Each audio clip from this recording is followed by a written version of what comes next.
we understand that one of the most important aspects of studying Jewish history and thinking as a Jew is to understand what's going on below the surface. And we understand also that whenever there's problems that come against the Jewish people from outside, they're just the symptoms. The real cause is always something deeper. And the Talmud, when discussing why the first temple was destroyed, says it was destroyed because the Jews violated certain basic commandments. We misbehaved, and God took Jerusalem and the temple away from us. In the second temple, the rabbi said the reason why it was destroyed was because of sinat chinam, of causeless hatred of one Jew for another Jew, of the infighting, as we've seen previously. And that's really what is the factor, the key factor. One lesson you see that's so important, and again, it's so applicable to what we see in the Jewish world today, is that God has little or no patience for the Jewish people for fighting amongst ourselves.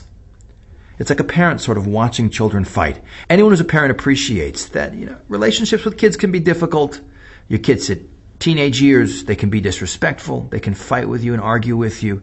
But any parent who's a good parent, who loves his children or her children, would much rather see a child fight with the parent than children fighting amongst each other. Nothing gives a parent more pain than two kids, two of their own children, beating each other up, calling each other names.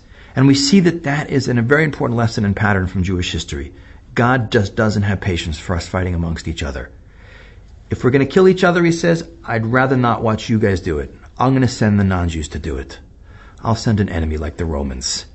And again, we see, as so many of the lessons of the past are relevant until today, that exactly in the modern state of Israel today, the exact same thing has happened.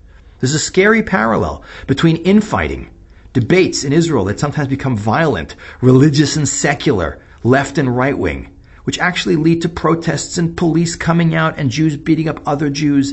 You can almost tie, without exception, external threats, terrorism, violence, wars, and uprisings coming from without to what's going on within the Jewish world. And the lesson we need to learn from that whole story is how important it is that we don't always have to all agree as Jews, but we have to remember we're one giant family. And there's so many people in this world who are out to get us. Why are we fighting amongst each other? Respect for each other, unity is one of the great lessons we learn from this story. And if we don't have that, it ends in disaster, as it happened to the Jews 2,000 years ago with the destruction of the Second Temple and the expulsion from Israel.